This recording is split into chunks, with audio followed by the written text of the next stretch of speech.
Victoria Chen stood in front of the full-length mirror in the restroom of the Atherton Country Club, smoothing down the emerald green fabric of her sleeveless dress. The color brought out the warm undertones in her fair brown skin, and for once, she actually felt beautiful instead of just presentable. Tonight was the culmination of 6 months of meticulous planning, the annual International Business Summit that brought together some of the wealthiest entrepreneurs and corporate leaders from across the globe. As the lead event coordinator, Victoria had personally overseen every detail, from the imported orchid centerpieces to the specific mineral water each guest preferred. She adjusted the thin straps one more time and noticed that the dress had shifted slightly, exposing more of her left shoulder than she intended. The intricate lotus flower tattoo that covered her upper arm and shoulder was now fully visible, its delicate petals rendered in black ink with remarkable detail. The design spiraled upward from just above her elbow to the curve of her shoulder, each petal shaded with such precision that it almost looked three-dimensional. Victoria had gotten it 5 years ago during the darkest period of her life, and while she never regretted it, she usually kept it covered at work. Professional settings in places like Atherton, one of the wealthiest zip codes in America, did not always appreciate visible tattoos. She reached for her shawl, intending to drape it over her shoulder before heading back to the ballroom, when her phone buzzed with another urgent message from her assistant. The photographer had questions about the positioning for the group photos. With a sigh, Victoria tucked the phone into her small clutch and stepped out into the marble corridor, momentarily forgetting about covering her tattoo. The hallway was a masterpiece of understated luxury, with cream-colored marble floors that gleamed under crystal chandeliers. Large windows overlooked the meticulously maintained golf course, and the late evening sun cast golden light across everything. Victoria was mentally running through her checklist when she felt it, the weight of someone's stare. She looked up and found herself locked in eye contact with a man standing about 20 feet away. He was tall, easily over 6 feet, with the kind of presence that seemed to command the space around him. His dark hair was styled simply, swept back from a face that was all sharp angles and intense focus. He wore a perfectly tailored black suit that probably cost more than Victoria made in 3 months, but it was not the expensive clothing that made her breath catch. It was the way he was looking at her. Or rather, the way he was looking at her tattoo. His dark eyes were fixed on her exposed shoulder with an intensity that bordered on shock. His expression, which had probably been neutral moments before, now showed something Victoria could not quite identify. Surprise, certainly, but also something deeper. Recognition, maybe, or disbelief. He had stopped walking mid-stride, and the 2 men flanking him, clearly assistants or bodyguards, had also stopped, looking confused by their boss's sudden freeze. Victoria felt exposed in a way that had nothing to do with the dress. She quickly reached for her shawl, draping it over her left shoulder to cover the tattoo, but the man's gaze did not waver. If anything, his focus intensified. Then he started walking toward her with deliberate, measured steps that suggested he was a man used to getting what he wanted. Her professional instincts kicked in. Victoria had dealt with wealthy, powerful men in this job for 3 years, and she knew how to handle unwanted attention. She straightened her spine, preparing to politely but firmly redirect whatever this was, when he stopped directly in front of her. Up close, he was even more striking, with a face that looked like it had been carved from stone and eyes that seemed to see right through her carefully constructed professional demeanor. "Excuse me," he said, and his voice was deep, accented with the particular cadence of someone whose first language was Korean. "Your tattoo. May I ask where you got it?" The question caught Victoria completely off guard. She had expected a pickup line, maybe a comment about her appearance, but not this. Not a question delivered with such barely contained urgency. "I'm sorry," she said, playing for time while her mind raced. "The lotus on your shoulder," he continued, and now she could see that his hands were clenched at his sides, as if he was physically restraining himself from reaching out. "The design, it is very specific. I need to know where you got it." There was something in his voice that was not quite desperation, but close to it. Victoria's instinct to brush him off wavered. This was not the usual entitled behavior she dealt with. This was something else entirely. "I got it in San Francisco about 5 years ago," she said carefully. "Why? Before he could answer, her earpiece crackled to life. "Victoria, we need you in the ballroom right now. The senator's dietary restrictions were not communicated to the kitchen, and the chef is having a meltdown." Victoria closed her eyes briefly, summoning patience. Of course, something had gone wrong. Something always went wrong at these events, no matter how carefully she planned. "I'm sorry, I have to go," she said to the man, already turning toward the ballroom. "There's an emergency I need to handle." "Wait," he said, and there was such command in that single word that Victoria almost stopped. Almost. But she had a job to do, and she could not afford to stand in a hallway having a strange conversation with a guest, no matter how intense his eyes were. "Enjoy your evening," she called over her shoulder, already moving quickly down the corridor. She could feel his gaze on her back the entire way until she turned the corner and disappeared from view. For the next 3 hours, Victoria was consumed by the controlled chaos of managing a high-profile event. She soothed the chef's ego, arranged for a completely separate meal for the senator, redirected a lost guest who had wandered into a restricted area, and coordinated the timing of speeches and presentations with military precision. But even as she worked, a part of her mind kept circling back to the man in the hallway. The way he had looked at her tattoo like it held answers to questions, she could not begin to guess.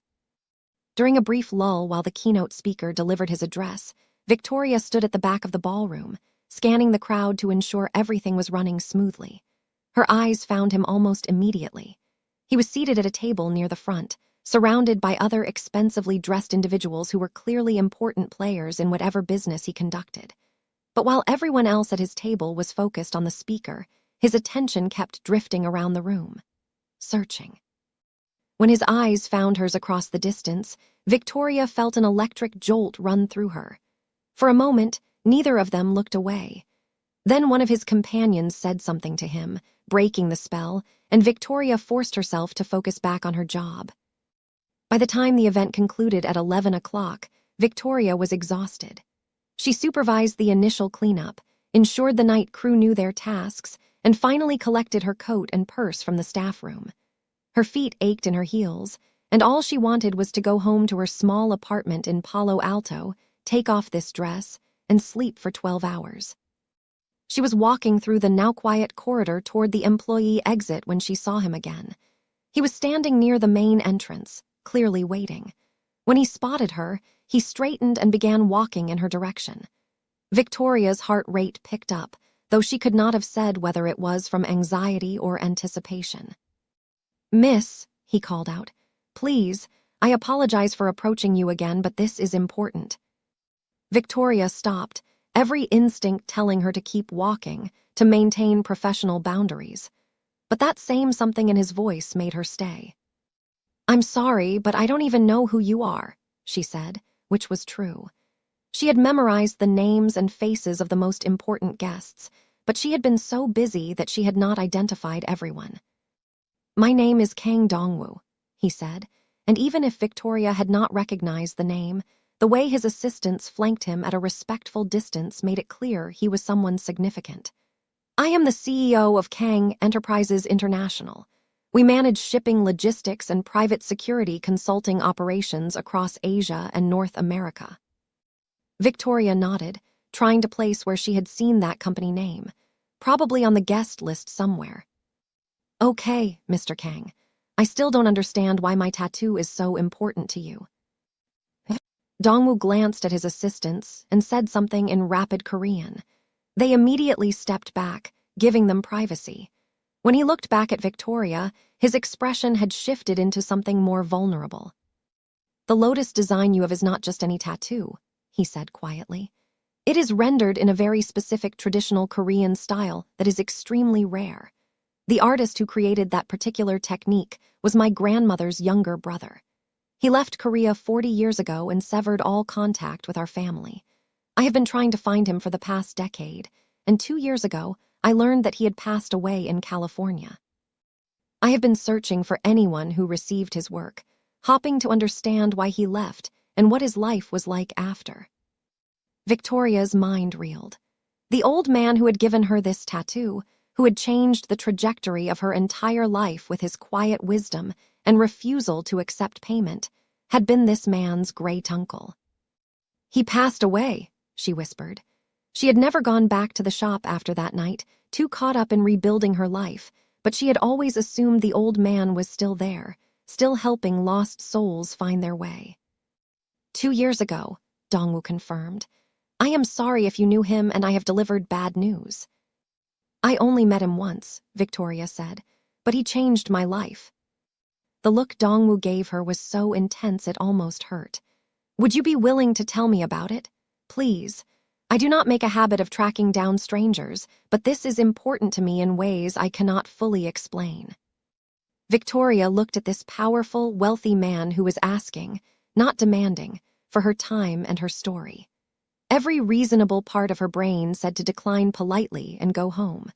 But the tattoo on her shoulder seemed to pulse with warmth, and she remembered the old man's kind eyes and gentle hands. "Not tonight," she said finally. "I have been working for 16 hours and I need to sleep, but if you give me a way to contact you, maybe we can talk later." The relief that washed over Dongwoo's face was remarkable. He pulled a business card from his jacket and handed it to her. "My personal number is on the back. Please call or text whenever you are ready. I will make time." Victoria took the card, their fingers brushing briefly. "I'm Victoria, by the way, Victoria Chen." "It is an honor to meet you, Victoria," he said with a slight bow that seemed natural rather than performative. "Thank you for being willing to speak with me." As Victoria finally made her way to her car, she found herself turning the business card over in her hands, studying the elegant print. She should probably just throw it away and forget this whole strange encounter. But instead, she tucked it carefully into her purse. Victoria woke up the next morning to sunlight streaming through the blinds of her small bedroom in Palo Alto and the smell of coffee wafting from the kitchen.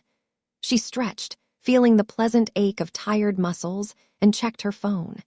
It was almost 10 in the morning. She had slept for nearly 11 hours straight. Wrapping herself in a robe, she padded out to the kitchen where her roommate and best friend Chelsea Park was sitting at their small table, laptop open, coffee mug in hand. Chelsea was a software engineer at a tech startup in Mountain View, and she usually worked from home on Saturdays, often still in her pajamas until noon. "The living dead rises," Chelsea said without looking up from her screen. "How was the fancy event?" "Exhausting but successful," Victoria said, pouring herself coffee from the pot Chelsea had made. "No major disasters, just the usual small fires to put out." "Good. Oh, by the way, someone left something at our door this morning. I brought it in and put it on the counter." Victoria turned to see a cream-colored envelope with her name written on it in elegant script. Her heart did a small flip as she picked it up, already suspecting who it was from. "Who delivered this?" she asked, opening the envelope carefully. "No idea. I heard a knock around 8, but by the time I got to the door, whoever it was had already left. Why? Is it something sketchy? Should I be worried?" Inside the envelope was a single sheet of expensive stationery, with a handwritten note, in the same elegant script as the envelope. "Dear Victoria, I apologize for the unconventional method of contact. I would very much appreciate the opportunity to speak with you about my great uncle and the work he did. If you are willing to meet, there is a quiet cafe in downtown San Jose called Serenity Coffee House. I will be there tomorrow at 2 in the afternoon and will wait for 1 hour, hoping you will join me. If this is too forward or makes you uncomfortable, please simply disregard this message. Either way, I am grateful you spoke with me last night. Respectfully, Kang Dongwoo. P.S. I have also included my business card, in case you would prefer to arrange a different time or place." Victoria pulled out the business card, studying the embossed logo of Kang Enterprises International. The company name triggered a memory, and she grabbed her own laptop, pulling up a search. "What's going on?" Chelsea asked, now paying full attention. "Remember that thing I told you about last month? How I got my tattoo from this old Korean artist who wouldn't take any payment?" "Yeah, the one who basically saved your life during your darkest time. What about him?" Apparently, he was the estranged great-uncle of a Korean CEO who was at the event last night. The guy saw my tattoo and has been trying to find anyone who got work from his great-uncle. Chelsea's eyes widened. Okay, that's actually kind of crazy. What are the odds? Right. Victoria pulled up search results for Kang Dongwoo and started reading. Oh, wow. The search results were extensive. Dongwoo was 34 years old, the current CEO of a multi-billion-dollar international company that had started in shipping, but had expanded into security consulting and trade negotiations. There were articles about his business acumen, photos of him at various international summits and conferences, and a few pieces that delved into his family history. Victoria clicked on one of those articles and started reading aloud. The Kang family has a complicated past in South Korea. Dongwoo's grandfather was allegedly involved in organized crime during the post-war period, but by the time Dongwoo's father took over, the family had fully legitimized their operations. Current CEO Kang Dongwoo has worked to distance the company from its historical reputation, focusing on transparent business practices and international expansion. So his family used to be actual gangsters? Chelsea asked, leaning over to read the screen. That's simultaneously terrifying and kind of hot. Chelsea. What? I'm just saying, there's a reason these romance stories are popular. Rich guy with a dangerous past wants to meet you in a cafe. That's literally a romance novel plot. Victoria closed the laptop. This is real life, not a story, and I haven't even decided if I'm going to meet him. Are you serious right now? Of course you're going to meet him. When was the last time something this interesting happened to you? Interesting is one word for it. Potentially dangerous is another. Chelsea gave her a long look. Victoria, you're the most cautious person I know. You check Yelp reviews before trying a new brand of yogurt. If your gut is telling you this is sketchy, then listen to it. But if you're just scared because he's a powerful, mysterious man who tracked down where you live, well, I can see how that might be a little creepy. But it's also kind of romantic in a stalkerish way.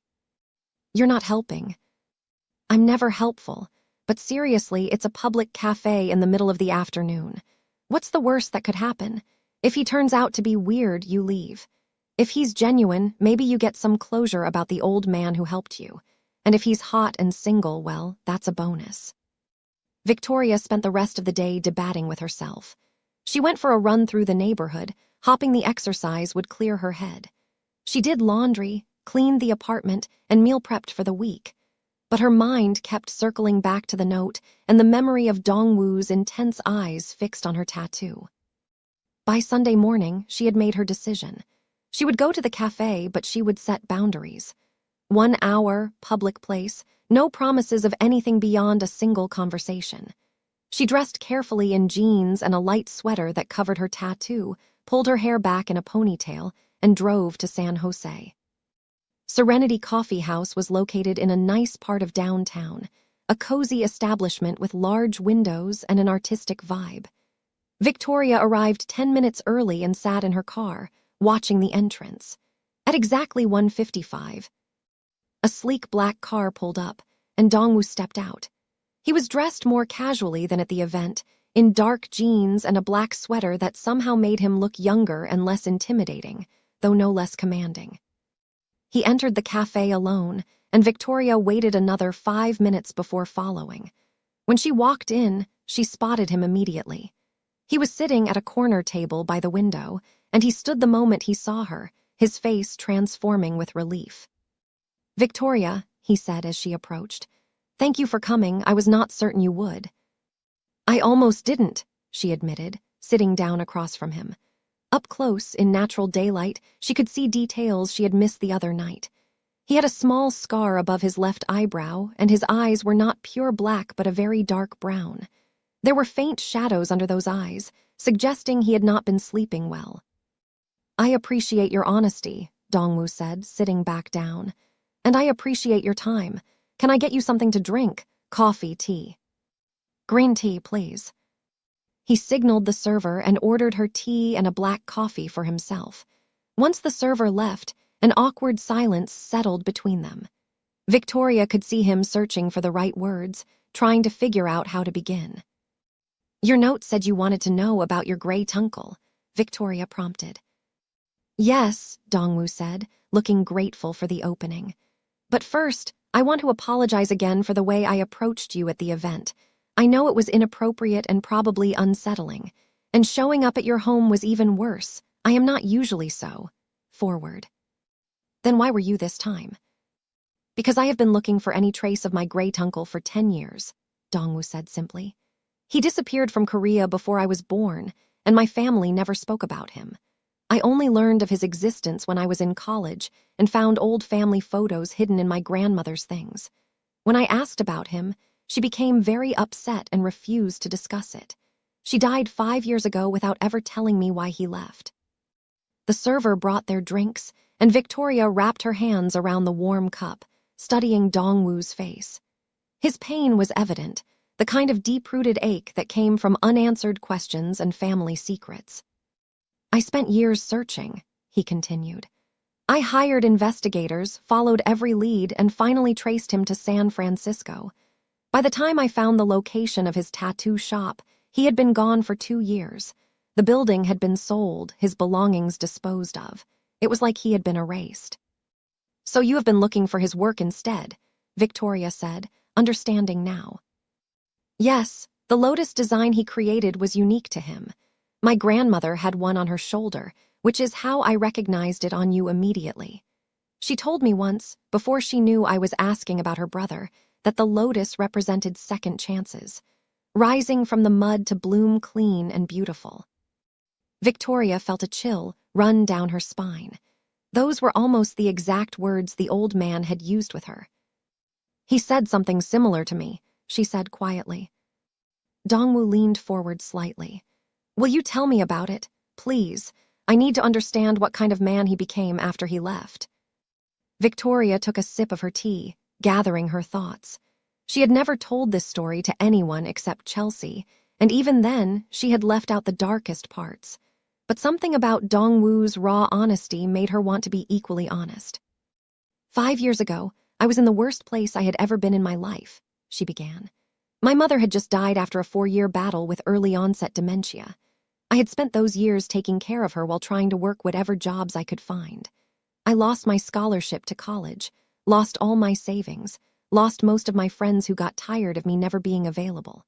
When she finally passed, I was 25 years old with nothing to show for my life except debt and grief. She saw compassion flash in Dongwoo's eyes, but no pity, which made it easier to continue. I started making bad choices, hanging out with people who were not good for me, drinking too much, just generally spiraling. One night I was in San Francisco, and I was in a really dark headspace. I was walking through Japantown, and I honestly do not remember how I ended up in front of that tattoo shop. But the door was open, and I walked in. Victoria could still remember that night with perfect clarity. The shop had been small and cluttered, with beautiful designs covering every wall. And sitting behind the counter had been the old man, with kind eyes and hands that looked like they had lived 1,000 lives. He took one look at me and told me to sit down. He did not ask what I wanted or if I had an appointment. He just started preparing his tools, and then he started drawing on my arm. I sat there for almost 6 hours while he worked, and the whole time he barely said anything. But his presence was so calm, so steady, that I felt something in me start to settle. What did he say when he finished? Dongwoo asked, his voice barely above a whisper. He told me that the lotus grows in mud but blooms above the water. He said I would bloom too, but only if I chose to. And then he refused to take any payment. He said the work was already paid for by the life I was going to live. A single tear rolled down Dongwoo's cheek, and he wiped it away quickly, looking almost embarrassed. That sounds exactly like something he would do. My grandmother used to tell me stories about him when I was very young, before she stopped talking about him. She said he could see people's souls. I believe it, Victoria said. That night changed everything for me. I went home and I started making different choices. I enrolled in community college part-time. I got a job working for an event company as an assistant. I cut off the people who were dragging me down. It took 3 years, but I clawed my way back to a life I could be proud of. And every time I wanted to give up, I would look at this tattoo and remember what he said. Choose to bloom. They sat in silence for a moment, the weight of the story settling between them. When Dongwoo spoke again, his voice was thick with emotion. "Thank you for telling me that. It means more than you can know. My family has always wondered if he was happy after he left, if his life meant something. Knowing that he was still doing this, still helping people, it gives me a sense of peace I have not had in a long time." "Can I ask why he left in the first place?" Victoria asked. Dongwoo's expression darkened slightly. "I do not know the full story, only pieces I have put together over the years. My family was involved in some very dark things back then. My grandfather ran criminal operations, and it was expected that all the men in the family would participate. My great-uncle apparently refused. There was a confrontation, and he left Korea and never came back. My grandmother was devastated. She loved her brother, but she loved her husband too, and she was caught between them. That must have been incredibly hard for everyone involved." "It shaped my entire family," Dongwoo said. "My father legitimized the business before I was born, but the reputation followed us. Even now, there are people who see me as nothing more than a gangster in an expensive suit. I have spent my entire career trying to build something clean and honorable, but the whispers never stop." Victoria heard the pain in his voice and recognized it. The weight of other people's perceptions, the struggle to be seen for who you truly are rather than who people assume you must be. "For what it is worth," she said, "you did not have to come find me. You did not have to be vulnerable enough to share your family's complicated history with a complete stranger. That takes integrity." Dongwoo met her eyes, and something passed between them. A recognition, a connection that went beyond their shared link to his great-uncle. "Would you be willing to meet again?" he asked. "I would like to hear more about your interaction with him if you remember any other details, and I would like to get to know you better if that is acceptable." Victoria knew she should say no. This man was from a completely different world, with complications she could not begin to understand. But when she looked at him, she did not see a powerful CEO or the heir to a reformed criminal empire. She saw someone who was lonely and searching for connection, just like she had been that night in the tattoo shop. "Okay," she said, "but let's be clear about something. I do not do games or drama. If this is going to be anything other than you asking me questions about your great-uncle, I need honesty." "You have my word," Dongwoo said with a small smile. "I do not do games either. I have spent too much of my life navigating other people's deceptions to add to it myself." They exchanged phone numbers, real ones this time, and talked for another hour. Dongwoo told her about growing up in Seoul, about the pressure of being the heir to a controversial family business, about his younger sister Hana who was currently pushing back against their father's traditional expectations. Victoria told him about growing up in Oakland, about her mother's decline, and the guilt she still carried for sometimes resenting the burden of care, about her slow, painful climb back to stability. When they finally left the cafe, the sun was setting, casting everything in golden light. Dongwoo walked Victoria to her car, and before she got in, he reached out and gently touched her arm, right over where the tattoo was hidden beneath her sweater. "Thank you," he said simply, "for keeping his legacy alive, for being proof that he continued to make a difference." Victoria drove home feeling lighter than she had in months, though she could not quite explain why. When she got back to the apartment, Chelsea took one look at her face and grinned. "So," Chelsea said, "how was your definitely not a date with the hot Korean CEO?" "Shut up," Victoria said, but she was smiling. Over the next 2 weeks, Victoria and Dongwoo fell into a pattern of meeting regularly.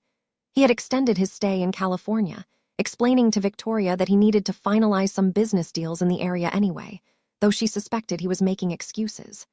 They met at different locations across the Bay Area, each chosen for its quietness and relative privacy. A small cafe in Cupertino tucked between tech campuses. A bench overlooking the water in Sausalito, where the boats bobbed peacefully. A bookstore in Berkeley, where they could browse and talk without drawing attention. Each conversation peeled back another layer. Dongwoo told her about the loneliness of his position, how every relationship in his life had been transactional in some way. Business associates who wanted his connections, Women who wanted his money or the thrill of dating someone with a dangerous family history, even friendships that felt performative. He had learned to trust no one completely, to always keep his guard up, and it had left him isolated. Victoria understood that isolation in her own way. After her mother's death, she had shut people out, afraid of being hurt or abandoned again. Even now, with a life she had rebuilt piece by piece, she kept people at arm's length.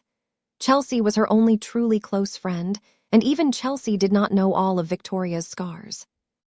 It was during their fourth meeting, sitting in a quiet corner of a garden in Los Altos Hills, that Victoria decided to tell Dongwoo the full truth about the night she got her tattoo. They had been talking about turning points, those moments when life pivots in a new direction, and Dongwoo had shared about the day he decided to take over the family company instead of walking away from it entirely. "I was 23 and finishing my MBA at Stanford," he said, looking out over the perfectly manicured gardens. "I could have stayed in America, started my own company completely separate from my family name. But my father was getting older, and I realized that if I walked away, everything he had done to legitimize our business would be wasted. My younger cousins would take over, and some of them do not have the same commitment to staying clean. So I went back to Seoul and took the position, knowing it meant a lifetime of fighting against perceptions and whispers." "Do you regret it?" Victoria asked. "Sometimes," he admitted. "Especially on the days when I am accused of things I did not do simply because of my last name, but mostly no. I have built something I can be proud of, even if not everyone sees it that way." Victoria took a deep breath. "The night I got my tattoo, I was not just in a bad place emotionally. I was actively planning to end my life." Dongwoo's head snapped toward her, his eyes wide with shock. "I had it all planned out," Victoria continued, her voice steady despite the tears gathering in her eyes. "I was going to walk to the Golden Gate Bridge. I had looked up the statistics, knew that the fall was almost always fatal.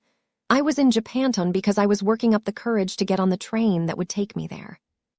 "Victoria," Dongwoo breathed, and she could hear the anguish in his voice. "But something made me walk into that tattoo shop instead. And your great uncle, he looked at me, and I swear he knew exactly what I was planning. He did not try to talk me out of it with empty platitudes or false optimism. He just started drawing. And as he worked, he talked about the lotus, how it does not bloom despite the mud, but because of it. The mud is necessary. The struggle is what makes the flower beautiful." By the time he finished, hours had passed, and the moment had passed too. I remember looking at the tattoo in the mirror and thinking, okay, maybe I can survive one more day. And then one more day became another, and eventually I was not just surviving anymore. I was living. Dongwoo reached over and took her hand, his grip firm and warm. "I am so grateful you walked into that shop. I am so grateful he was there. And I am so grateful you are here now." They sat like that for a long time, hands clasped, not needing words. Victoria had never told anyone the full truth about that night, had never admitted just how close she had come to not being here. But telling Dongwoo felt right, felt safe in a way she had not experienced before. "Can I tell you something?" Dongwoo said eventually. "I have never had a relationship where someone saw me as just a man, just Dongwoo. Everyone wants something from me or sees me through the filter of my family name. But when you look at me, I feel like you are seeing the actual person underneath. It is terrifying and wonderful at the same time." "I know exactly what you mean," Victoria said.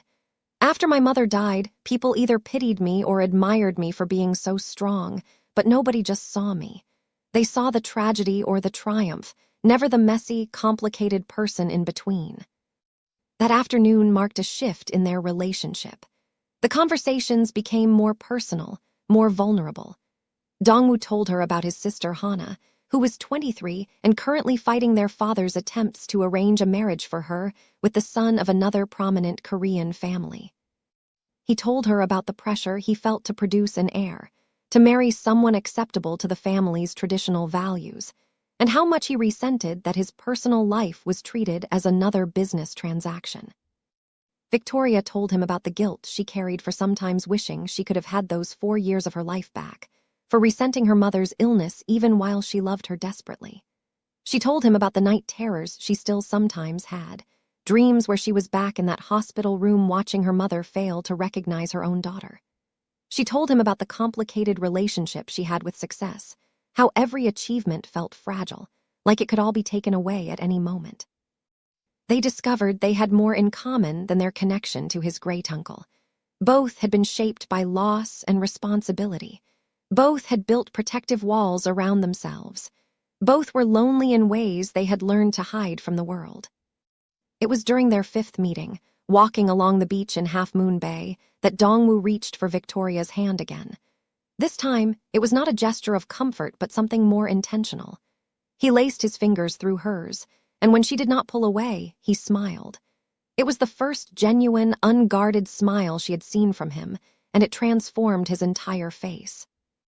"Is this okay?" he asked. "Yeah," Victoria said, her heart beating faster. "This is okay." They walked like that for over an hour, talking and laughing, and for the first time since her mother's death, Victoria allowed herself to imagine a future that included letting someone in completely. It was terrifying, but it was also exhilarating. That evening, as Dongwoo walked her to her car, he hesitated before saying goodbye. "Victoria, I want to be honest with you about something. I came to California to find information about my great uncle, and I found that. But I have stayed for you. These past 2 weeks have been the best I have had in longer than I can remember. I would like to continue seeing you if you are open to that. Not just as someone who can tell me about my family history, but as someone I am genuinely interested in getting to know." Victoria's mind raced. This was the moment where she needed to decide if she was brave enough to take this risk. Every logical part of her brain listed the reasons this was a bad idea. He lived in Seoul, she lived in California.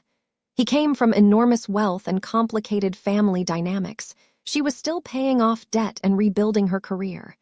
His life was public and high pressure. She valued privacy and stability. But when she looked at him, she saw someone who understood her in ways no one else ever had. Someone who had seen her darkest truth and had not flinched. Someone who was just as scared and lonely as she was, hiding behind a different kind of armor. "I would like that too," she said finally. "But we should probably be clear about what this is. You live in Seoul, I live here. How would this even work?" "I do not have all the answers," Dongwoo admitted. "But I am willing to figure it out if you are. I can travel here regularly and you could visit Korea. We can take it slowly, see where it goes. No pressure, no expectations except honesty." "Honesty I can do," Victoria said. Dongwoo stepped closer, and for a moment, Victoria thought he might kiss her. But instead, he lifted her hand to his lips and pressed a gentle kiss to her knuckles, his eyes never leaving hers.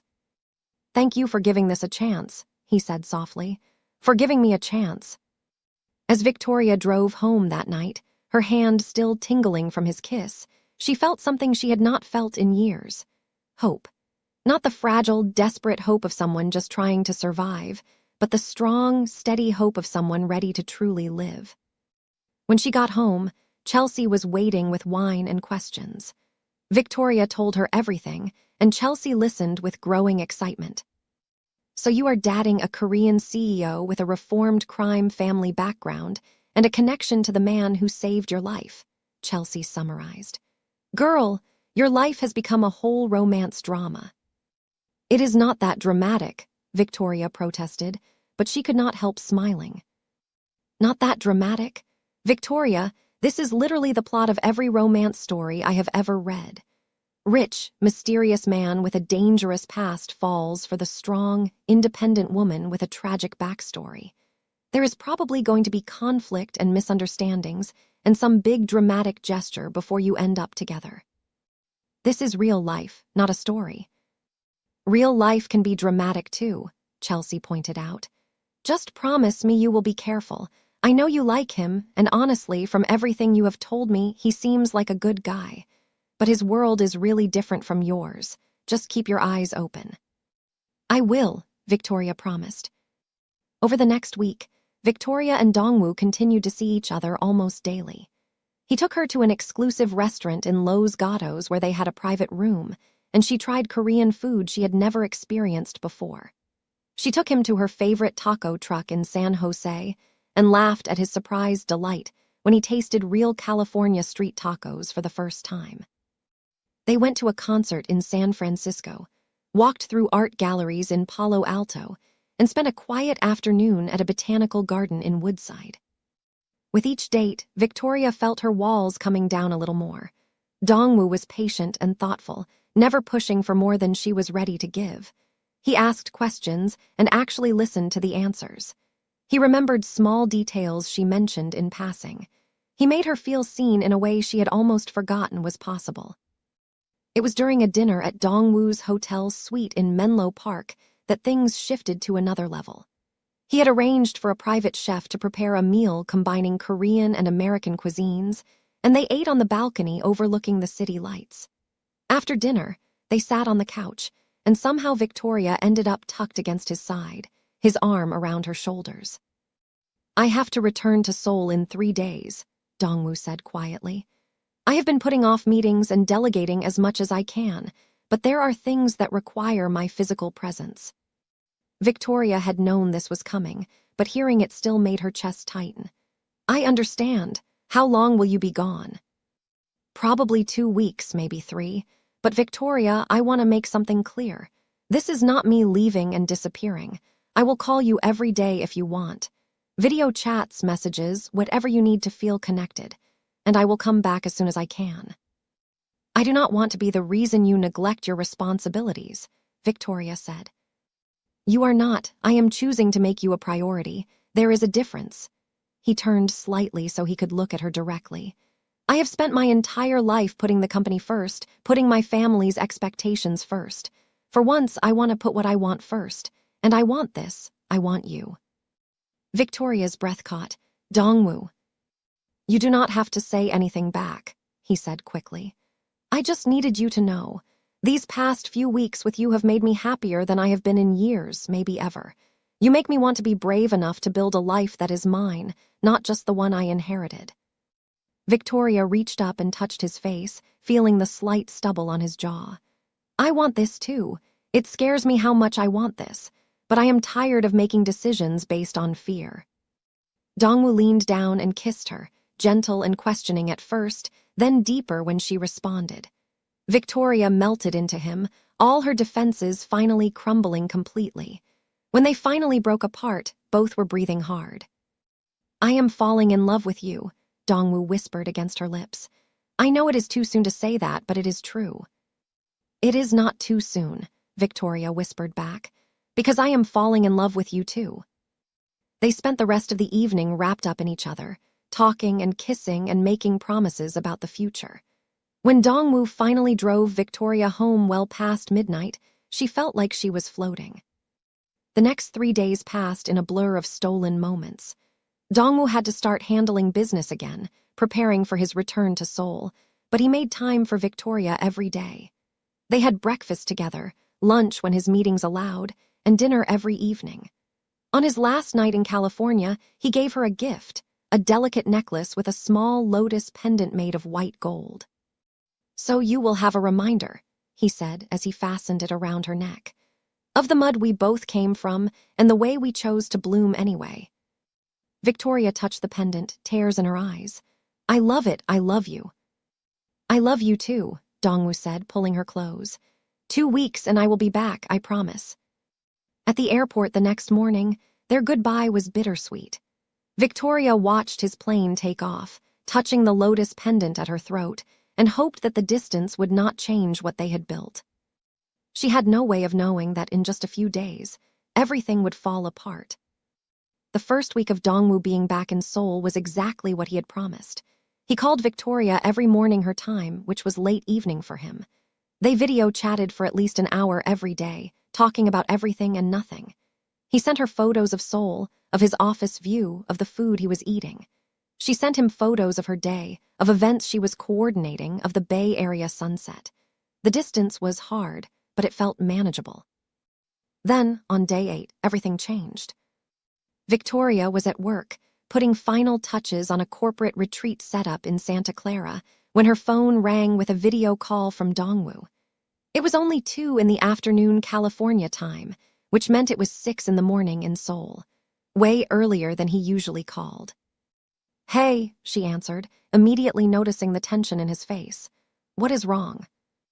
"It is Hana," Dongwoo said, and Victoria could hear the barely controlled panic in his voice. "My sister, she is missing." "What do you mean missing?" "She was supposed to be at the family home in Seoul, but when my mother went to check on her this morning, her room was empty. She left a note saying she could not do this anymore and that we should not look for her. Her phone is turned off, and she is not responding to any messages." "Do you think she is in danger?" Victoria asked, her own anxiety spiking. "No, I think she ran away. My father has been pushing her hard about the arranged marriage, and she has been getting more and more upset about it. I should have intervened sooner, should have protected her better." Dongwoo ran his hand through his hair, a gesture Victoria had learned meant he was really stressed. "My mother just told me that Hana's passport is missing. She could be anywhere." "Have you checked flight records?" "Working on that now. Victoria, I am sorry, but I am going to be difficult to reach for the next few days. I need to focus all my energy on finding her before my father does something drastic." "Of course, do what you need to do. Is there anything I can do to help?" Dongwoo was quiet for a moment. "Actually, there might be. One of my investigators just found a credit card charge from 2 days ago. She was in Los Angeles. If she is still in the States, she might try to stay there. I have contacts in LA, but Hana is smart and she knows all the people who work for me. She will avoid anyone connected to the family." "You want me to go to Los Angeles?" Victoria asked, immediately understanding. "I know it is a huge ask, and you have your own work and life, but you are a stranger to her.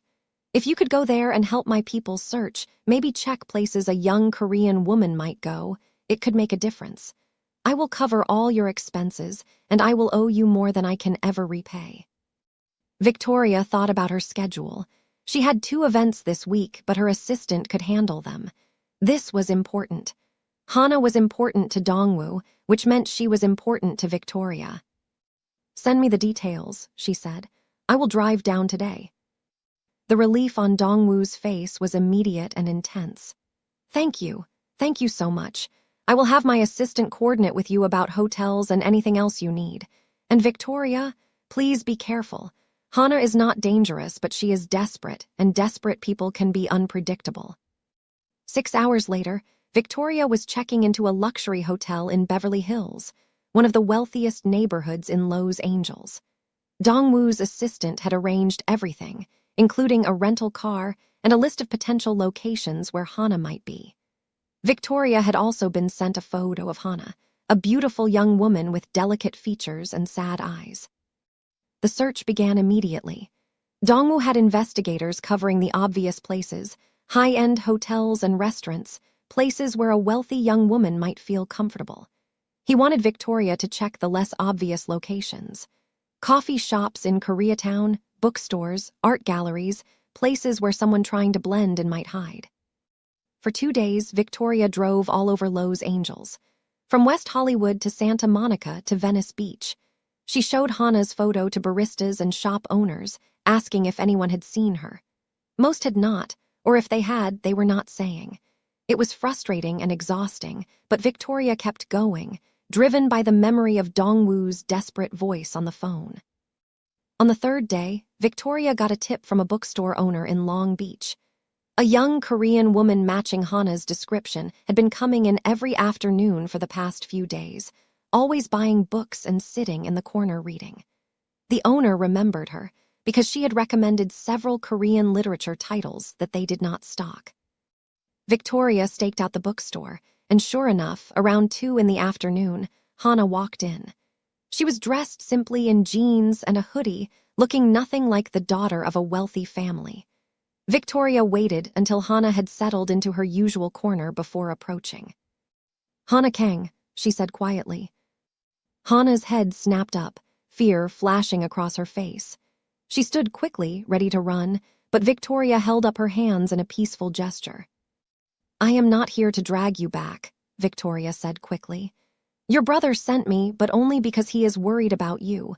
I am not going to force you to do anything. I just want to talk. I do not know you, Hana said, eyeing the exit. My name is Victoria Chen. I am dating your brother. Well, I was. We met a few weeks ago in California. Victoria pulled out her phone and showed Hana a photo of her and Dongwoo together. He is in Seoul trying to keep your father from sending every resource he has to find you, but he wanted someone who was not connected to the family business to check on you, to make sure you are okay. Hana studied the photo, then looked at Victoria with uncertainty. Dongwoo is dating you. He never dates anyone seriously. Apparently I am special, Victoria said with a small smile. Look, I get it. You are running from something you do not want. I am not going to pretend I understand your exact situation, but I know what it is like to feel trapped. Can we just talk? If you still want me to leave after that, I will. Hana hesitated, then slowly sat back down. Victoria took the seat across from her.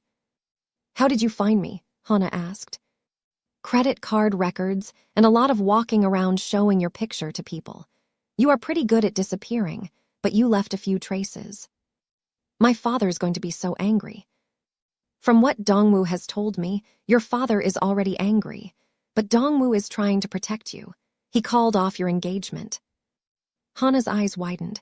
He what? He told your father the engagement is off and that he would handle any business fallout. Your life is your own. Tears welled up in Hana's eyes. He should not have done that. Father will make his life miserable. He is okay with that if it means you are free, Victoria said gently. That is the kind of brother he is. They talked for over an hour. Hana explained that she had fled to Los Angeles because she had visited once on a family trip years ago and loved it. She had been planning her escape for months, saving money and making arrangements. But now that she was here, she felt lost. She did not know what to do next. What do you want? Victoria asked. Not what your father wants or what is expected. What do you actually want for your life?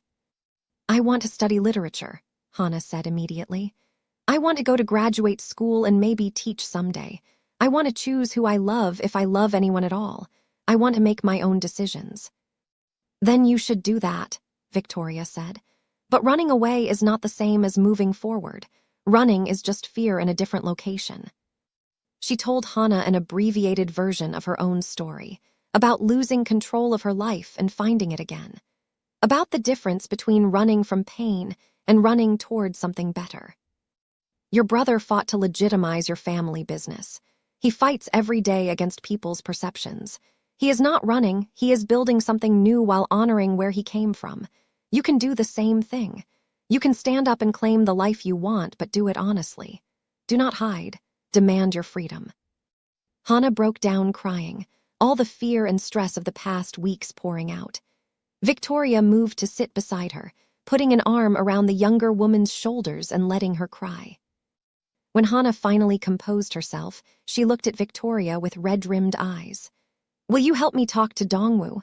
I do not think I can do it alone. Of course, Victoria said. They went back to Victoria's hotel room and set up a video call. When Dongwoo's face appeared on the screen and he saw his sister, relief crashed over his features so intensely that he had to look away for a moment to compose himself. I am sorry, Hana said immediately in Korean, then switched to English for Victoria's benefit. I am so sorry I scared everyone. I am just glad you are safe, Dongwoo said. Hana, I meant what I said to father. The engagement is off. You do not have to marry anyone you do not want to marry. He is going to disown you. Let him. I have built enough on my own that I will be fine. But you need to tell me what you want. If you want to stay in America, I will help you. If you want to come home but live independently, I will support that too. Just please, no more running. Hana looked at Victoria, who nodded encouragingly. I want to stay in California. I want to go to graduate school. I want to build my own life. Then that is what we will make happen, Dongwoo said with finality. I will arrange everything. Hana, you are my sister and I love you. Your happiness matters more than father's business alliances. The conversation continued for another 30 minutes, with Dongwoo and Hana working through logistics and emotional territory. Victoria stepped out to give them privacy, but when Dongwoo called her back, His expression was soft with gratitude. "Thank you," he said. "I do not know how you found her or what you said, but thank you for bringing her back safely." "She is a good person who was stuck in an impossible situation," Victoria said. "She just needed someone to tell her it was okay to choose herself." After the call ended, Victoria helped Hannah make arrangements to stay in California properly. They researched graduate programs, looked at apartments, and started building a plan. By the time Victoria drove back to the Bay Area 3 days later, Hannah was enrolled in a graduate program at UCLA and had a safe place to live with Dongwoo's financial support. The crisis had brought Victoria and Dongwoo even closer. She had seen him at his most vulnerable, and he had trusted her with his family's most personal problems. When he finally returned to California 2 weeks later, their reunion at the airport was intense and emotional. "I missed you so much," Dongwoo said, holding her tightly. "I missed you too," Victoria whispered into his chest. "But we made it through."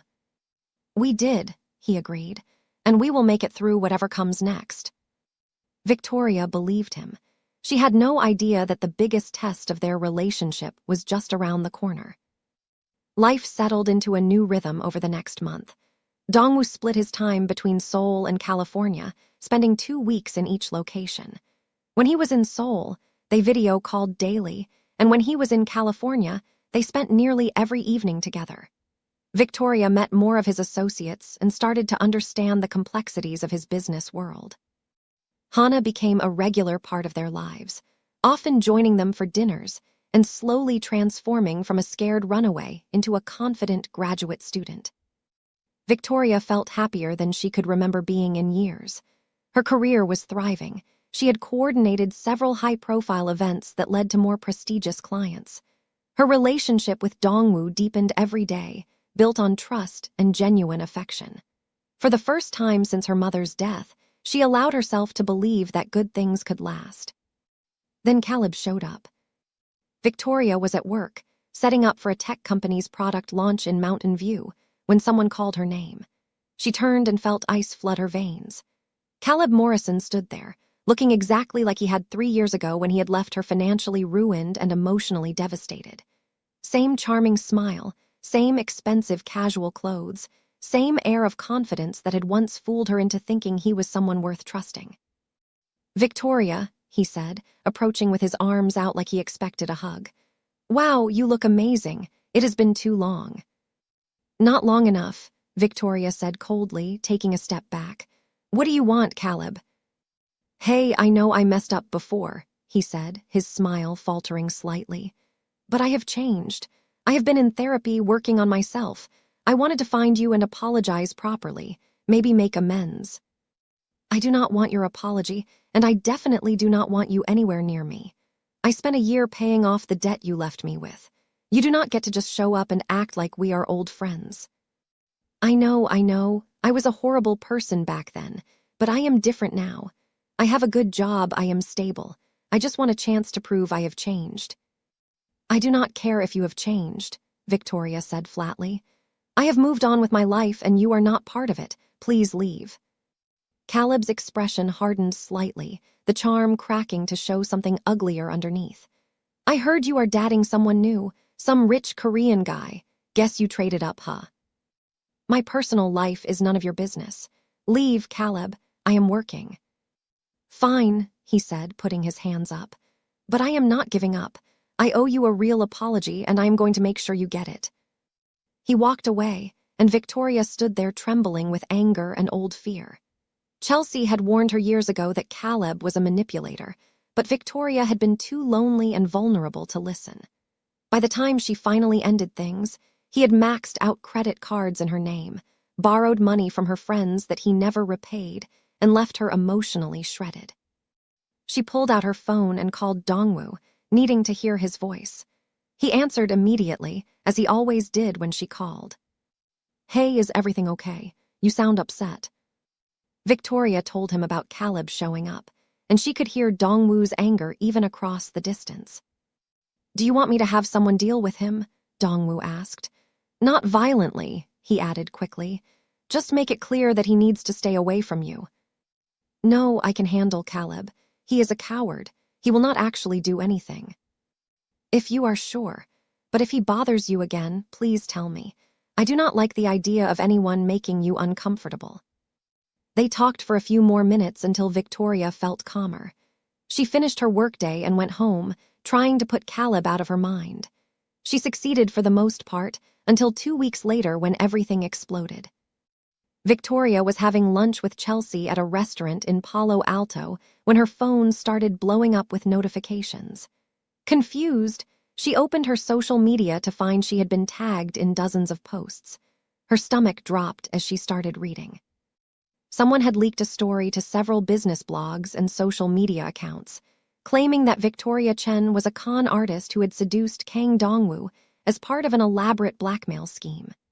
The posts included evidence in the form of photos and text message screenshots that appeared to show Victoria planning to target wealthy men for money. "Oh my God," Chelsea breathed, reading over Victoria's shoulder. "Victoria, this is fake, right? Someone made this up." "Of course it is fake," Victoria said, her hands shaking as she scrolled through the increasingly vicious comments.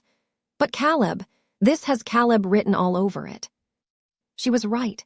As she dug deeper into the posts, she recognized photos from her relationship with Caleb that had been taken out of context and doctored to look like evidence of a pattern. Text messages she had sent him years ago about being stressed over money had been edited to make it seem like she was planning to scam someone. Her phone rang. It was Dongwoo. "I just saw the posts," he said without preamble. "Victoria, I know this is not true. Someone is trying to sabotage us." "It is my ex-boyfriend Caleb," Victoria said, fighting tears. "He showed up at my work 2 weeks ago and I told him to leave me alone. This is his revenge. I will have my legal team handle this. We will sue him for defamation, get everything taken down, and make sure everyone knows it is fabricated." But as the day went on, the situation got worse. The story gained traction in certain business circles, particularly among people who had always been suspicious of Dongwoo's family background.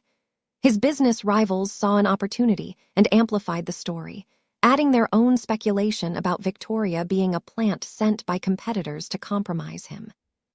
By evening, Dongwoo was fielding angry calls from his board of directors in Seoul. They demanded he cut all ties with Victoria immediately to protect the company's reputation. Some of his American business associates also contacted him, expressing concern about his judgment. Victoria sat in her apartment, watching her phone explode with notifications, hate messages from strangers, and concerned calls from clients worried about being associated with a scandal. Chelsea sat beside her, furious on her behalf, and already working her tech skills to find proof that the evidence had been manipulated. When Dongwoo video called her at 10 that night, she could see the strain on his face. "My board is threatening to remove me as CEO if I do not end our relationship," he said without preamble. "They say I am putting the entire company at risk." "Then maybe you should end it," Victoria said quietly, her heart breaking even as she said the words. "I do not want to ruin everything you have built." "No," Dongwoo said firmly. "I am not going to let lies destroy us. But Victoria, I need to ask you something, and I need you to be completely honest with me." Victoria felt ice flood her veins. "What?" "The evidence they are showing, the photos and messages. I know they are out of context, but can you explain them to me? My investigators are looking into everything, but I need to understand the full story so I can fight this properly." "Are you asking if I'm a con artist?" Victoria asked, her voice dangerously quiet. "No, I am asking you to help me understand the situation so I can defend you effectively. If you believe me, you should not need me to explain anything. You should just know it is fake." "Victoria, I do believe you, but I am under enormous pressure right now, and I need to have all the facts. The fact is that someone I used to date is destroying me because I rejected him.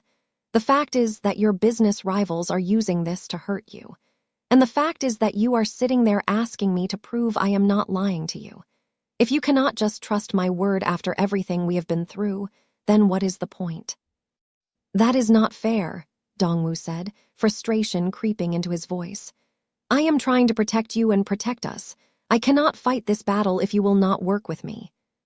I should not have to fight to prove my innocence to you, Victoria said, tears finally spilling over. You either believe me or you do not. I am trying to believe you, but you have to understand the position I am in. My entire company is at stake. And my entire life is being destroyed right now, but I am not questioning whether you are worth it. The conversation deteriorated from there. Both of them hurt and defensive, until finally Victoria said the words she instantly regretted. Maybe everyone was right about us. Maybe we are from two different worlds for this to work. Dongwoo's face went carefully blank. If that is what you believe, then perhaps they were right. Get out, Victoria said, her voice breaking. Just go back to Seoul and protect your precious company. I will deal with this mess on my own like I always do. Victoria. She ended the call and threw her phone across the room, then collapsed in sobs. Chelsea held her while she cried, murmuring reassurances that everything would be okay, but Victoria did not believe her. Everything she had built with Dongwoo had just shattered, and she did not know how to put it back together. The next few days were the worst Victoria had experienced since her mother's death. The scandal continued to spread, amplified by people who enjoyed tearing down anyone associated with wealth and power. She received hateful messages, lost 2 major clients who did not want to be connected to controversy, and had to endure pitying looks from colleagues who had seen the posts. Chelsea became her fiercest defender, working around the clock to prove the evidence had been fabricated. She examined the metadata on the photos and found they had been altered. She traced the original sources of the posts and found connections to Caleb and to business rivals of Dongwoo's who had lost a major deal to Kang Enterprises months earlier. Victoria, this is a coordinated attack, Chelsea said, showing her spreadsheets of evidence. Caleb approached Dongwoo's competitors and sold them the story. They fabricated most of the evidence together and paid to have it amplified across social media. This is not just your ex being petty. This is corporate sabotage using you as the weapon. Can we prove it? Victoria asked. I am working on it, but I need a few more days to build an airtight case. Meanwhile, Dongwoo had returned to Seoul to handle the crisis from that end. He did not call Victoria, and she did not call him. The silence between them was painful, a wound that got worse with each passing hour. Victoria replayed their last conversation over and over, hatting the things she had said but also still angry that he had questioned her at all. Hana called her on the 3rd day, upset and confused. What happened between you and my brother? He will not talk about it, but he looks terrible. We had a fight, Victoria said. A bad one. About the fake scandal. Victoria, you have to know he does not believe any of that. He has been fighting with the board constantly, defending you to everyone who will listen. Then why did he ask me to prove I was innocent? Victoria asked, her voice breaking. Because he is an idiot sometimes, Hana said bluntly. He has spent his whole life dealing with people who lie and manipulate. Even though he knows you are different, old habits are hard to break. But Victoria, he loves you. I have never seen him like this with anyone. I love him too, Victoria whispered. But I do not know if love is enough when trust is broken. Trust can be rebuilt if both people are willing, Hana said. Do not give up on him yet. While Victoria spiraled emotionally, Dongwoo was fighting his own battles in Seoul. The board meeting was brutal, with members demanding he step down as CEO to protect the company's reputation. His father, who rarely involved himself in company business anymore, had emerged from semi-retirement to side with the board. You have brought shame on this family, his father said in Korean, his voice cold. I worked for decades to legitimize our name, and you are destroying it for some woman you barely know. I know her better than I have known anyone in my life, Dongwoo shot back. And she is being attacked by liars who want to hurt me. I will not abandon her. Then you will lose this company. Choose. Dongwoo looked at the faces around the boardroom table, people he had worked with for years, people who cared more about profits and reputation than truth or loyalty. In that moment, he realized what Victoria had been trying to tell him. If he had to prove her innocence to satisfy these people, then their trust in him was already broken. "I choose Victoria," he said clearly. "And I choose to fight for the truth. If the board wants to remove me, then do it. But I will not betray the woman I love to appease your fears." The room erupted in arguments, but Dongwoo stood his ground. He assigned his best investigator to work in parallel with what he suspected Victoria's friend was doing to find proof of the fabrication. He also started making calls to business associates who actually valued integrity, building a coalition of support. 3 days later, his investigator presented findings that matched what Chelsea had discovered. The photos were edited. The messages were taken wildly out of context from years ago, and there was a money trail leading from Caleb to a group of investors who had lost a major deal to Dongwoo 6 months earlier. Dongwoo immediately prepared to fly back to California, but first, he did something that shocked everyone. He called a press conference in Seoul and publicly addressed the scandal. "There have been allegations made against someone I care about deeply," he said to the gathered reporters. "These allegations are false, fabricated by people who wish to harm me professionally. I have evidence proving the falsification, and I will be pursuing legal action against everyone involved. More importantly, I want to make it clear that Victoria Chen is a woman of integrity and strength, and I am honored to know her. Anyone who continues to spread these lies will face consequences." The press conference went viral, picked up by business news outlets around the world. Public opinion started to shift as people realized this was not just celebrity drama, but corporate warfare. Dongwoo's willingness to publicly defend Victoria, even at potential cost to himself, changed the narrative. But he still had not talked to Victoria directly. He did not know if she would even want to hear from him after the way their last conversation had ended. He had let his fear and the pressure from his board make him doubt her, even for a moment, and that betrayal cut deeper than any fabricated scandal. Back in California, Victoria watched the press conference video that Chelsea showed her, tears streaming down her face. Dongwoo looked exhausted but determined, and every word he spoke was a defense of her character. He had chosen her over his board, over his father's approval, over the easy path of cutting her loose and moving on. "You need to call him," Chelsea said gently. "I do not know if I can," Victoria admitted. "I am still so hurt." "I know, but he is hurting too. And he is fighting for you, Victoria. Not just fighting to clear your name, but fighting to prove he believes in you." Before Victoria could decide what to do, her phone rang. It was an unknown number, but something made her answer. "Victoria Chen," a male voice said. "This is Detective Rodriguez with the San Jose Police Department. We have arrested Caleb Morrison on charges of fraud and defamation. We also have warrants out for 3 other individuals involved in the fabrication of evidence against you. Mr. Kang's legal team has been working with us to build the case, and we wanted to let you know that you are completely cleared of any wrongdoing." Victoria could barely process the words. Caleb was arrested. "Yes, ma'am. He will be facing serious charges. The evidence of his involvement is substantial. You should also know that Mr. Kang has requested no contact with the investigation, even though his company funded it. He specifically said he wanted this handled through proper legal channels to ensure there was no appearance of impropriety." After the call ended, Victoria sat in stunned silence.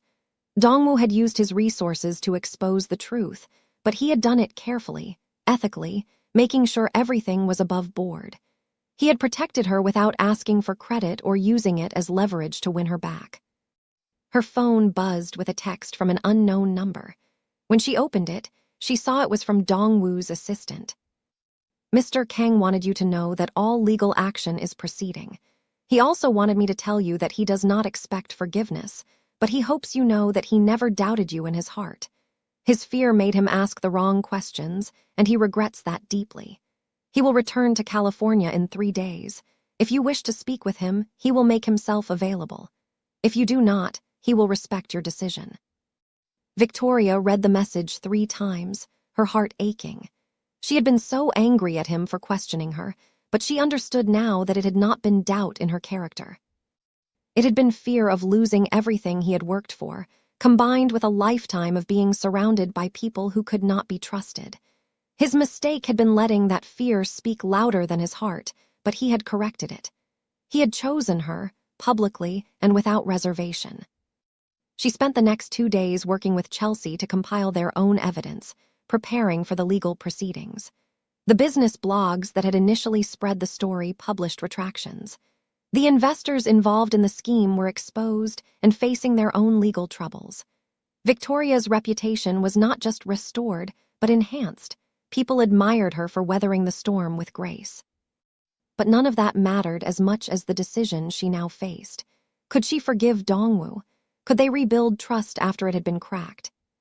She thought about the lotus on her shoulder, about rising from the mud. Relationships were messy. People made mistakes. The question was not whether Dongwoo had hurt her, because he had. The question was whether he was worth forgiving, worth fighting for. Victoria touched the lotus pendant at her throat and made her decision. On the day Dongwoo was scheduled to return to California, Victoria drove to the San Francisco airport. She did not tell him she was coming. She just knew she needed to be there when he landed, needed to see his face and make her decision based on what she saw in his eyes. She waited in the arrivals area, her heart pounding. When Dongwoo finally emerged through the doors, pulling a small suitcase behind him, he looked exhausted. There were dark circles under his eyes, his usually impeccable appearance slightly disheveled. He was looking at his phone, probably checking messages, and had not seen her yet. Victoria stepped forward. Dongwoo. His head snapped up, and the expression that crossed his face was pure shock followed by desperate hope. Victoria, I did not know you would be here. I needed to see you, she said. I needed to talk. Of course, anything you want. He looked nervous in a way she had never seen before, this powerful man who commanded boardrooms and built international business empires, nervous about what she might say. They walked to the parking garage in silence, the tension between them almost unbearable. Once they were in her car, Victoria did not start the engine. She just sat there, gripping the steering wheel, trying to find the right words. I watched your press conference, she said finally. And I heard about Caleb's arrest, about everything you did to expose the truth. I should have done it sooner. I should have believed you without hesitation. Yes, you should have, Victoria agreed, and Dongwoo flinched. But I understand why you did not. You have spent your whole life surrounded by people who want to use you. Even your family sees you as a tool for their ambitions. So when your board and your father and everyone else started questioning me, you fell back into old patterns of protecting yourself first. That is not an excuse, Dongwoo said quietly. No, it is not, but it is an explanation, and I have spent the past few weeks thinking about whether an explanation is enough. What did you decide? Victoria finally turned to look at him. I decided that perfect people do not exist. I decided that you made a mistake, but then you spent every moment since then trying to fix it. Not trying to win me back with grand gestures, but actually fixing the problem. Making sure the truth came out. Protecting me without asking for credit. That matters. Hope flickered in Dongwoo's eyes. Does this mean you forgive me? I am working on it, Victoria said honestly. I forgive you for being scared. I forgive you for being human. But the trust we had, that is going to take time to rebuild. I will spend however long it takes, Dongwoo said fervently. Victoria, I love you, and I am so sorry I let my fear make you doubt that even for a moment. I love you too, Victoria said, and saying it felt like releasing a breath she had been holding for weeks. But we need to talk about how we move forward from here. They drove to Victoria's apartment, and over the next several hours, they had the most honest conversation of their relationship. Victoria explained how deeply it had hurt to have him question her when she needed him to just believe. Dongwoo explained the intense pressure he had been under and how he had let it cloud his judgment. They talked about boundaries, about communication, about what they needed from each other to feel secure.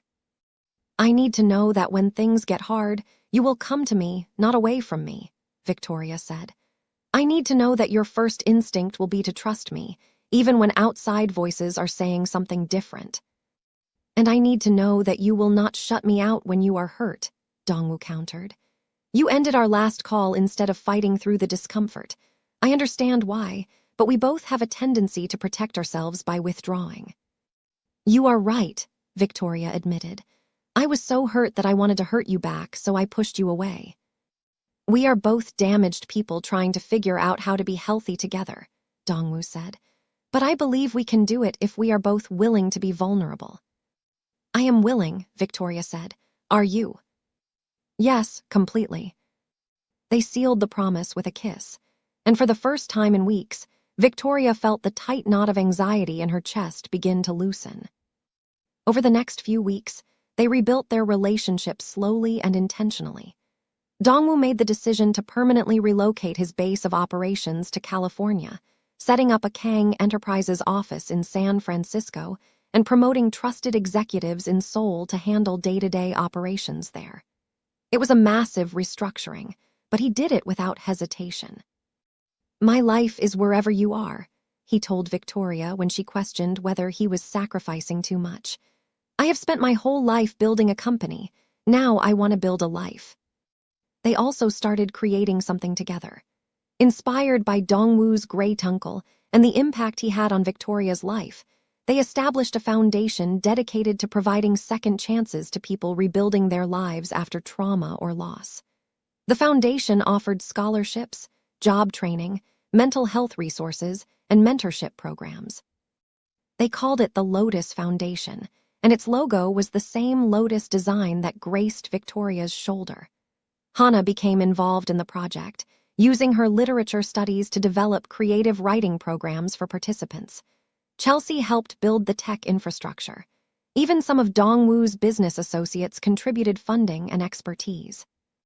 The foundation's first location opened in Oakland, in the neighborhood where Victoria had grown up.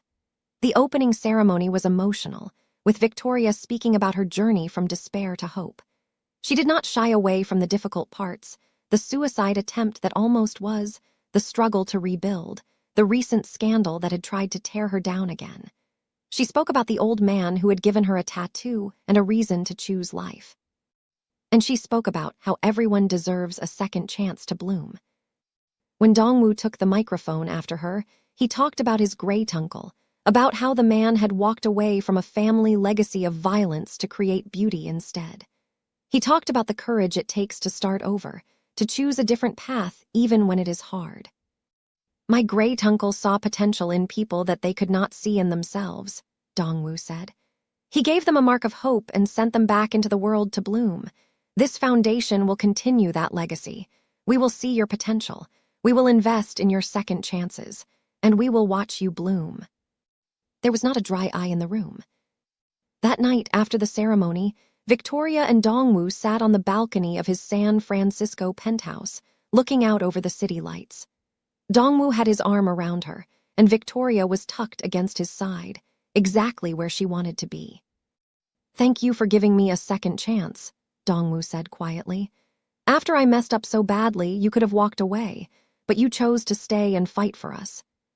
You fought for me first, Victoria said. When it mattered most, you chose me over everything else. That is what gave me the courage to choose you back. I will keep choosing you, Dongwoo promised. Every single day. Good, Victoria said with a smile, because I am not going anywhere. 3 months after the foundation's opening, Victoria's life had transformed in ways she could never have imagined. The Lotus Foundation was thriving, helping dozens of people every week.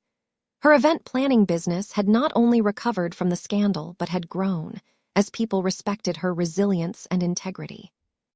And her relationship with Dongwoo had deepened into something unshakable.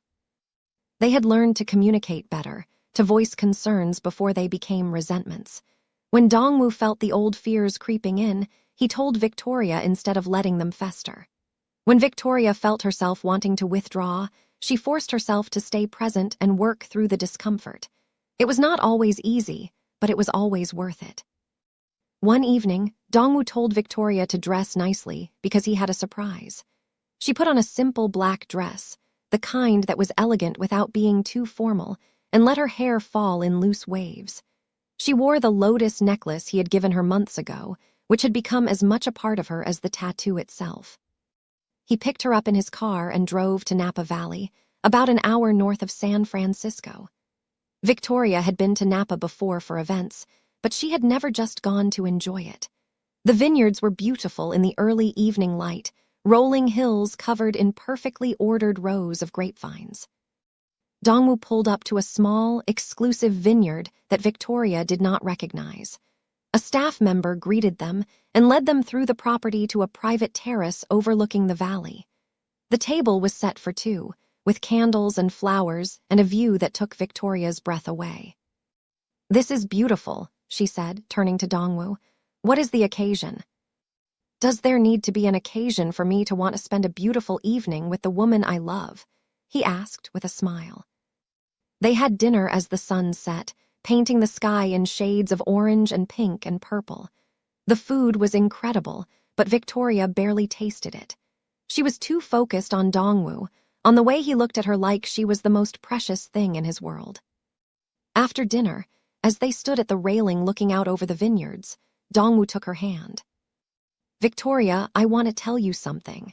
When I first saw you at that event, when I saw your tattoo, I thought I was searching for information about my great uncle. But I realize now that I was really searching for this. For you.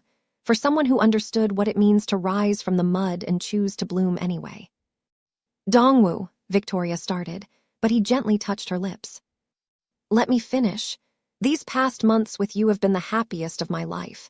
You have made me believe that I can be more than my family name, more than my company, more than my past. You have made me want to be better, and I do not want to waste any more time."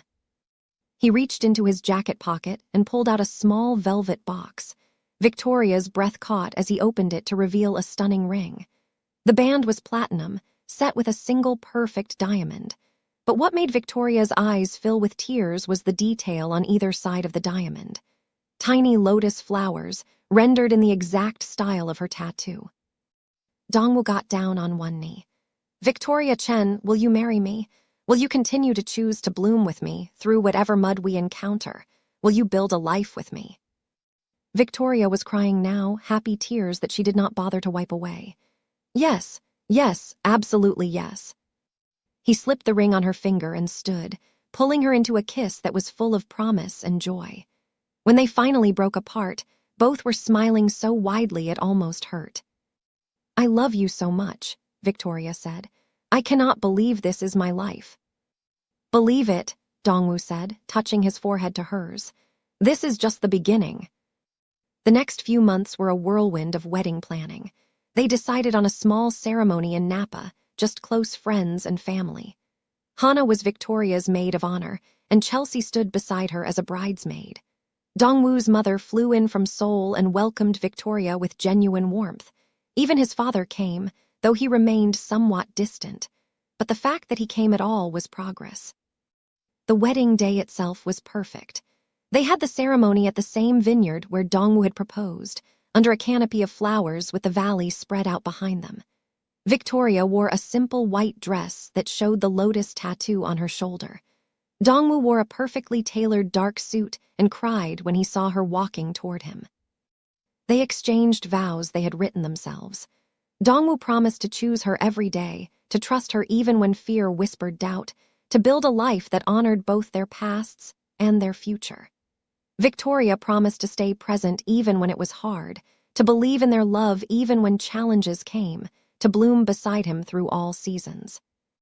When the officiant pronounced them married and Dongwoo kissed her, the small gathering of guests erupted in applause. Victoria felt like her heart might burst from happiness. At the reception, they slow danced under string lights as stars began to appear in the darkening sky. Dongwoo traced the lotus on her shoulder, a gesture that had become familiar and beloved. "My great uncle would have loved you," he said softly. "He would have been so proud to see how you took his gift and turned it into something that helps so many people." "I think he is watching," Victoria said, "and I think he is happy." They spent their honeymoon in South Korea, with Victoria finally seeing the country that had shaped Dongwoo. He showed her Seoul, introduced her to extended family, and took her to the old neighborhood where his great uncle had lived before leaving. They visited his grandmother's grave and told her about the foundation, about their marriage, about the life they were building. When they returned to California, they moved into a new home in Los Altos Hills, a beautiful house with views of the bay and enough space for the life they were planning. Victoria continued her event work, but focused primarily on fundraisers for the foundation and other nonprofits.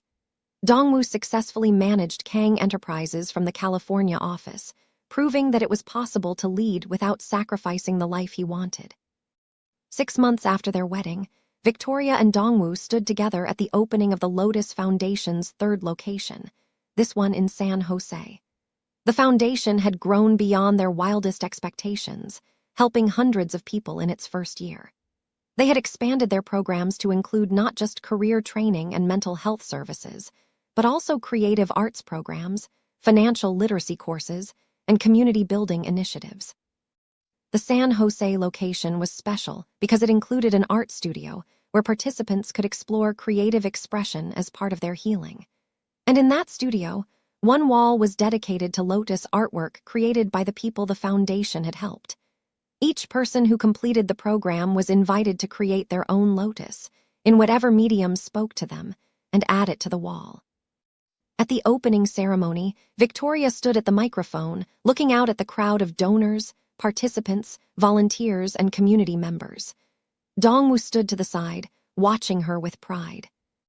"When I was 25 years old, I was in the darkest place I had ever been," Victoria began, her voice clear and strong.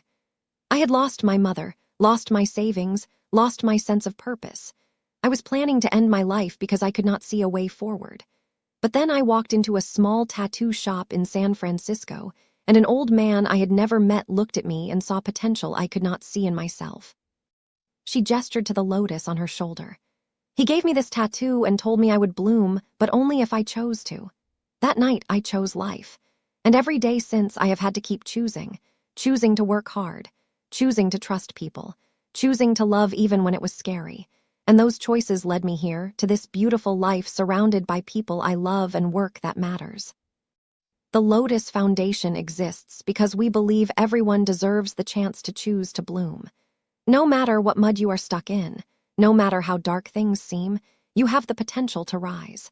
And we are here to help you see that potential and give you the resources to make it real. The crowd applauded, and Victoria stepped back from the microphone. Dongwoo came to stand beside her, taking her hand as they watched the ribbon-cutting ceremony. After the formalities, they walked through the space, talking to participants and volunteers. A young woman approached Victoria nervously. She was maybe 22, with kind eyes and a shy smile. "Ms. Kang, I wanted to thank you. I came to the Oakland location 3 months ago when I had just gotten out of a bad situation. I did not have a job, did not have any confidence, but the programs here helped me. I have a job now, a good one, and I am taking classes at community college. I just wanted you to know that this place saved my life." She pulled up her sleeve to show a fresh tattoo on her upper arm, a lotus, rendered in black ink with beautiful detail. "I got this to remember that I can rise above anything, just like you did." Victoria hugged the young woman tightly, feeling the full circle of the journey. She had received hope from an old man in a tattoo shop, and now she was passing that hope forward to others. This was the legacy Dongwoo's great-uncle had started, and it would continue long after they were gone. Later that evening, Victoria and Dongwoo drove home, exhausted but happy. As they pulled into their driveway, Victoria looked at their beautiful home and felt a wave of gratitude so intense it brought tears to her eyes. "What is it?" Dongwoo asked, noticing her expression. "I was just thinking about how different my life is now compared to 5 years ago, how I almost was not here to experience any of this, and how grateful I am that I chose to bloom instead." Dongwoo brought her hand to his lips and kissed it gently. "I am grateful for that choice every single day. You are the best thing that has ever happened to me, Victoria. You make me want to be the man you see when you look at me." "You already are that man," Victoria said. "You just needed someone to help you see it." They walked into their home hand in hand, ready for whatever came next. Their life together was not perfect. They still had challenges and disagreements and moments of doubt, but they faced everything together, choosing each other and choosing to bloom through every season. The lotus on Victoria's shoulder was more than just a tattoo now. It was a reminder of where she had been and how far she had come. It was a symbol of the old man who had seen her potential when she could not. It was a connection to Dongwu and the love they had built. And it was a promise to everyone who came through the Foundation's doors that second chances were real, that redemption was possible, that anyone could rise from the mud and bloom beautifully. Victoria and Dongwu had won. They had one love, partnership, purpose, and the kind of life that honored both their scars and their triumphs. And every day they woke up and chose to keep winning, one lotus bloom at a time.